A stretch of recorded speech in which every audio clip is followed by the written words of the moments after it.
Hello বন্ধুরা, তো আমি আজকে আবার অন্যদিনের মতো নতুন একটা রেসিপি নিয়ে এসেছি। আজকে রেসিপি হচ্ছে বাড়িতে খুব সহজভাবে ইনো বানাবো। তো আমি এই ইনোটা কিভাবে বানাই তোমরা শেষ পর্যন্ত ভিডিওটা স্কিপ না করে পাশে থেকে দেখার জন্য অনুরোধ দিল। তো চলো শুরু করি। প্রথমে আমি একটা মিক্সার জার নিয়ে নেব। ইনোটা বানাতে আমার লাগবে সাইট্রিক অ্যাসিড বা টক চিনি। তো চিনিগুলো কেমন দেখো, দেখলে মনে হবে যেন একদম চিনি। তো এটা চিনি না, এটা হচ্ছে সাইট্রিক অ্যাসিড বা টক চিনি। তো সাইট্রিক অ্যাসিড বা টক চিনি আমি নিয়ে নেব 1.5 চামচ মতো। তোমরা চাইলে আর একটু বেশি করে বানিয়ে রাখতে পারো। তো আমি 1.5 চামচ বানাবো।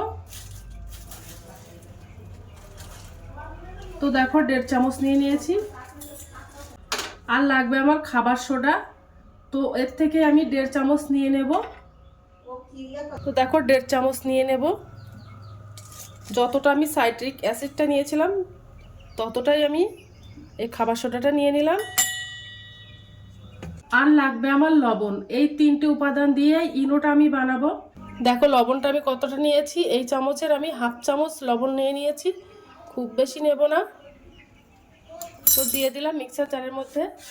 এবার আমি এগুলো মিক্সার করে নেব। তোমরা চাইলে শিলেও বেটে নিতে পারো।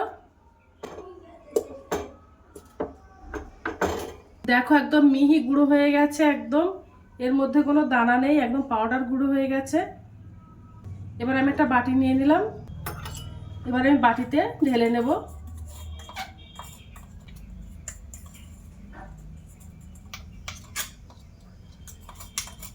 দেখো একদম পাউডার মতো গুঁড়ো হয়ে গেছে। এর মধ্যে কোনো চিনি বা খাবার সোডা কোনো কিছুই বোঝা যাচ্ছে না, একদম ফাইন গুঁড়ো হয়ে গেছে। এবার আমি একটা কৌটো ভর্তি করে রেখে দেব। এটা 2 থেকে 3 মাস তোমরা স্টোর করে রেখে দিতে পারবে। আর যখনই মনে চাইবে তখনই খেতে পারবে। এটা অনেক সময় কেক, পাউরুটি, ইডলিতে এগুলো ব্যবহার হয়।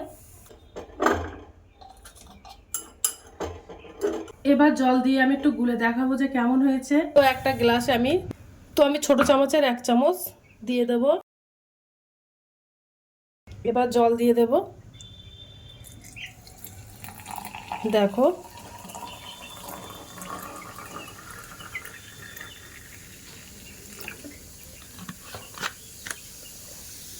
কতটা বাষ্প তৈরি হয়েছে।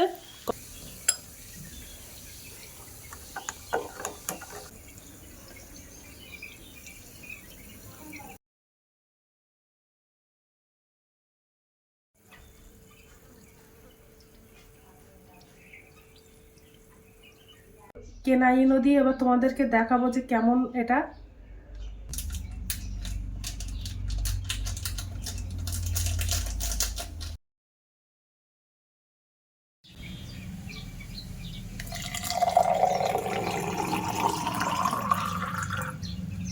এটা দেখো কেনা ইনো।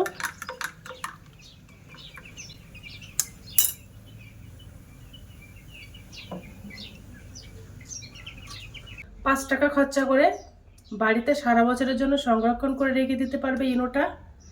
বাজার থেকে আর বেশি দামে কিনে আনার কোনো প্রয়োজন পড়বে না। এবার আমি একটু খেয়ে দেখবো।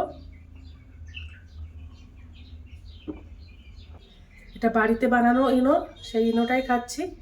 আর ইনোটা কিন্তু প্রচণ্ড কাজ দেয় দোকানের কেনা ছাড়া।